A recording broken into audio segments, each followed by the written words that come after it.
Thank you very much, and Professor Berger, thank you for inviting me to this meeting. I think if you look back at the last talk, and it's somewhat hard to talk after such an inspiring presentation, there is more to come, and perhaps the talk I'm giving right now will look a lot different 5 years from now. So in preparation of this talk, and the topic is if destination therapy, so implanting an assist device without the chance of a transplant or without the planned transplant is an option for patients with congenital heart disease. And I think there are several questions that have to be asked and answered. The first is if there is a need at all, or if there are enough organs, if we just shift them to the right patients. What are our expectations towards a destination therapy? What can we do with the devices that we currently have, and where are the limitations? And of course also further aspects or future technologies. So if we look at the outcome of heart transplantation, and this is probably the gold standard that everything else has to be measured to, the survival curves for patients with congenital heart disease are actually excellent, and those patients have a 10-year survival that comes close to 70%, and those are patients with congenital heart disease in different age groups. So the green line are the very young ones, then the blue line are patients between 10 and 39 years of age, and the red line are patients aged 40 plus at the time of their transplant. Surprisingly and importantly, and this is also a benchmark if we consider supporting a subgroup of patients with congenital heart disease, namely those patients who are transplanted for some sort of failing single ventricular Fontan population. The outcomes have also become very reasonable, and there are several groups that nowadays can demonstrate outcomes that approach that of heart transplantation for regular biventricular hearts. The only difference, and this is of course a challenge for the future, is the immediate perioperative phase, where mortality seems to be at least twice as high as with patients that come from a biventricular circulation. The bad news is this is not available to all patients. We are still facing a significant mortality on the waiting list that approaches almost 25% in patients aged 0 to 18 years in the Eurotransplant area, and this is where we are, or most of us are living. Really this trend has not been completely solved by the introduction of permanent assist devices. If we take a closer look on who has the highest risk of dying, it's actually those patients who are very young or small at the time of diagnosis and at the time of listing, probably because those patients are harder to support, and also because donor organs are less frequently available. And this is probably the answer to the questions if we need destination therapy in some sort of form for some subset of patients that has not been defined yet. This is the dynamic of the Eurotransplant waiting list, and what you can appreciate when you look at those numbers is that the number of transplants is actually quite stable, but the patients that are waiting for a donor organ is completely disproportional. And if we draw this graph 10 years from now, and we know how many patients with failing Fontans will basically become part of the pool that is waiting for transplant, there's going to be a time point where transplant is going to be only the solution for selected ones, or we will face very long support times. So yes, there is a need for destination therapy. If it is really the congenital population that should be the destination therapy, this is something that has to be discussed. But just for the sake of this talk, I'm going to analyze the potential for destination therapy in patients with congenital heart disease. So what are our expectations? The survival should be reasonable, because this is a severe intervention into the integrity of a human body. So the patients should at least benefit with a survival that is close or even superior to heart transplantation. If there might be patient groups that actually have superior survival if we have the right pumps. The complication rates, especially the incidence of cerebrovascular accidents, should be low or acceptable. We should have solutions for normal anatomy, obviously, but also for those patients with systemic RVs, which at least at the moment is still a certain group that underwent atrial switch, not arterial switch operations. And then, of course, there's the huge group of univentricular hearts that fail during the life cycle of Fontan palliations. Patients should be dischargeable from the hospital because destination therapy cannot mean in hospital. Life and quality of life should be reasonable. Patients should at least be able to attend kindergarten, school, university, do a job, have leisure time, perform in some kind of sports, and also have a normal life as far as their interpersonal relationships are concerned. Of course, this requires a lot from the devices. They have to be implantable, so anything that is paracorporal probably will be a hard sell for destination therapy. We need devices that cover the entire spectrum of patients, so from newborns to adult-sized patients. We need devices that can work as an LVAD, PIVAD, support the systemic RV and the failing Fontan population. The externals, and this is very important, should also be suitable for pediatric patients, not only for adults. And if possible, there should be no driveline. This is something that Evgeny Potapov already showed you, but I think I can talk about it looking from an other perspective. The two devices that are probably most frequently used at the moment are the Berlin heart and the HVAD. The Berlin heart is pneumatic, so that means it needs a driver. It's an external VAD. It is extremely versatile, so it can be used in all clinical scenarios. And that also means that there is a lot of experience actually nowadays in support of single ventricle palliations. You can use it from newborn to adult, and it is really designated for pediatric use. The HVAD is an adult pump that is not designed for pediatric patients, that is approved for all patients that have a body surface area above 0.7 square meters. It probably can be reasonably used in patients bigger than 15 kilograms. But a lot of what we do is compassionate use and is not part of the IFU, and we always have to keep in mind that the pump was not designed for the flows that pediatric patients will require. It's not as versatile as the Berlin heart system, but it also has been used and published in almost all clinical situations. The Syncardia has severe limitations. It's pulsatile, it's pneumatic, but from a conceptual standpoint, it would be an ideal device for those patients with failing single ventricles because it's a total artificial heart. The survival with the Berlin heart has been extensively published, and the bridge to transplant rates with the Berlin heart actually are extremely good, especially if you do it in an environment where transplants are readily available. Those are data from their IDE study that were the basis for the FDA approval with very high success rates. At that time, the complication rate was still quite high. Does this study tell us anything about the suitability for destination therapy? No, because basically all patients were transplanted or dead after 6 months, so we don't have any long-term data from that.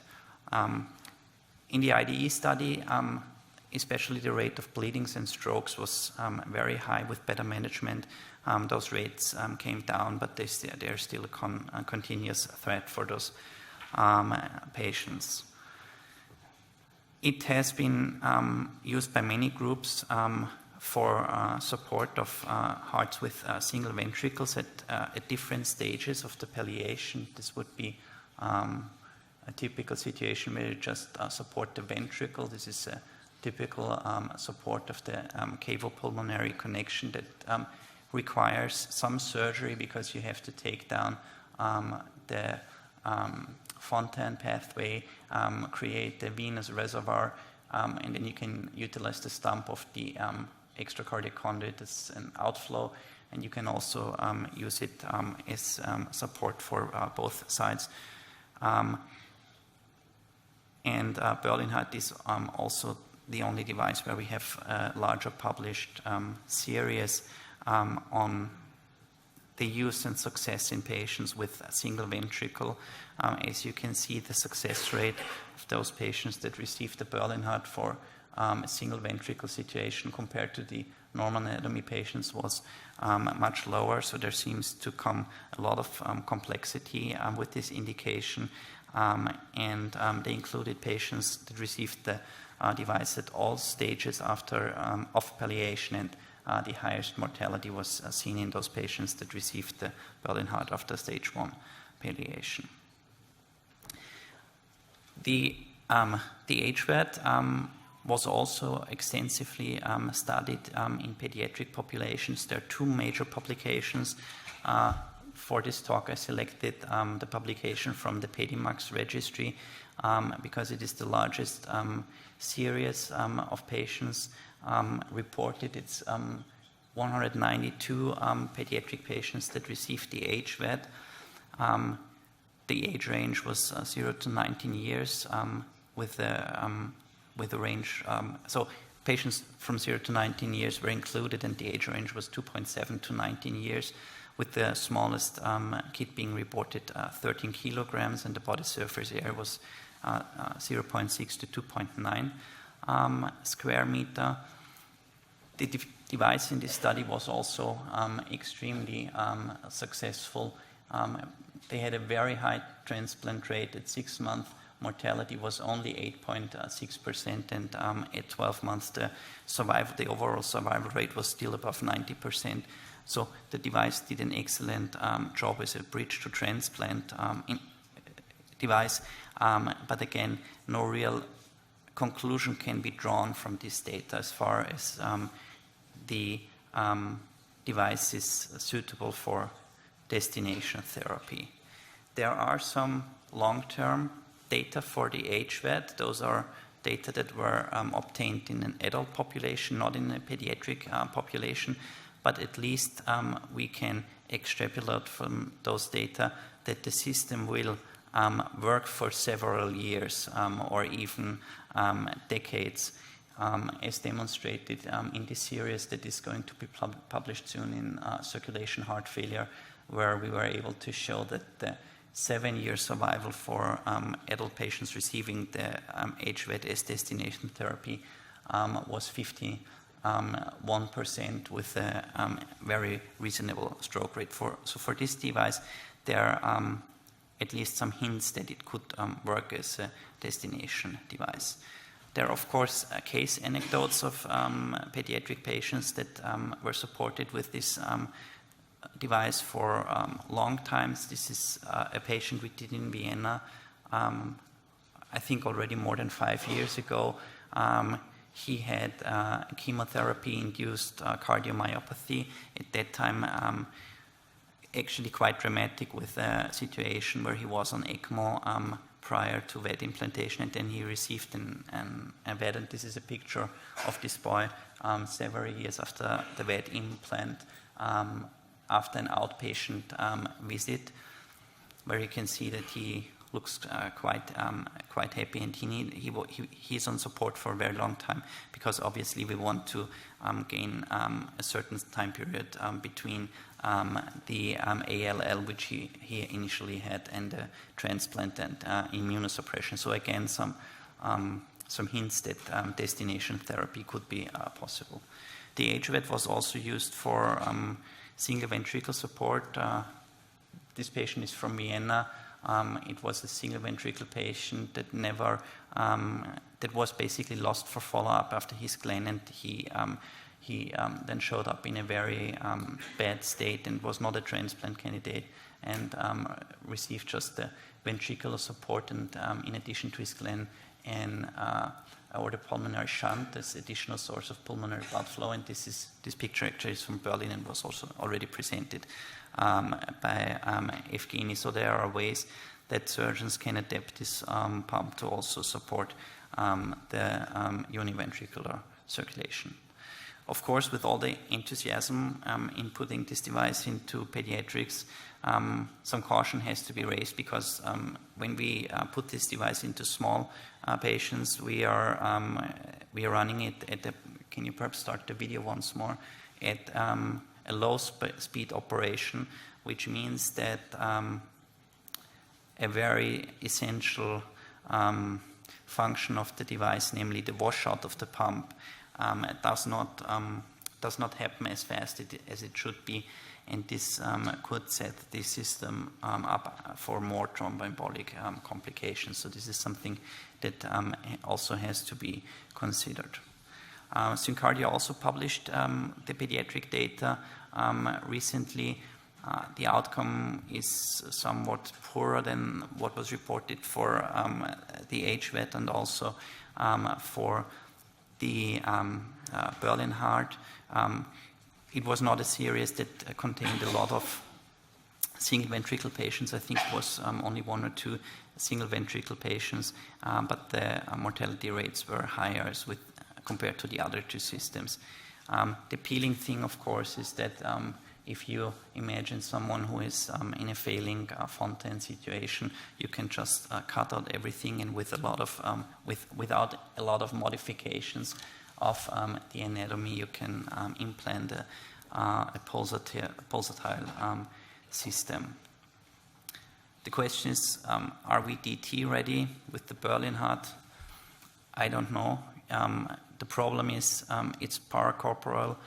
It has a very bulky driver. In our experience, this is probably what you can achieve. A child that somehow lives in the hospital and celebrates the birthday with nurses on the ICU or on the regular ward. But if this is something that can be considered a destination option, I don't know. You'll be the judge on that.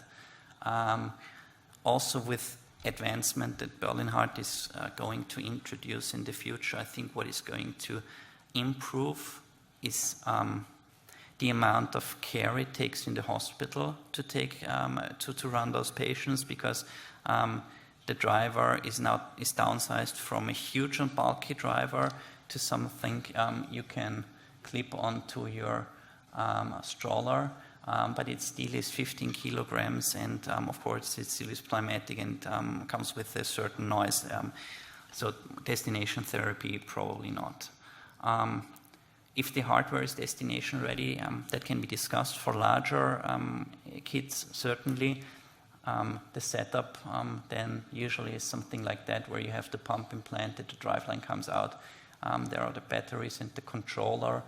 Some patients also just put everything in the bag, and of course we always have to be very creative as far as patient-tailored solutions are concerned. This is a modification we did in Vienna, where basically this was reassembled to be a backpack for a child, because it still is 1.5 kilograms and for smaller ones hard to carry.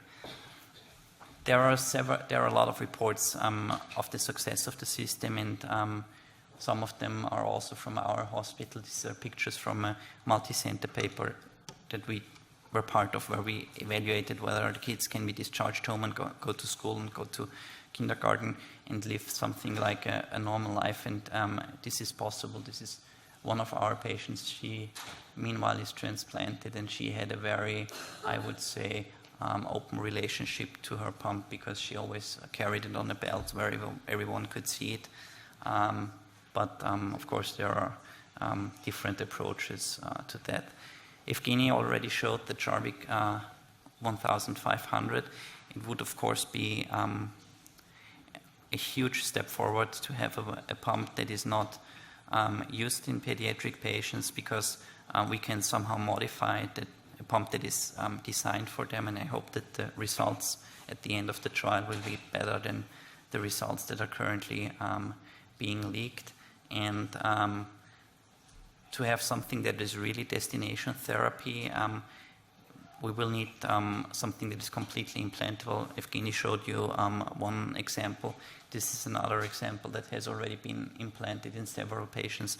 But a totally implantable system would basically mean that the pump is implanted, then usually a coil that is used for power transfer from outside to inside the body is implanted, and also the controller is implanted.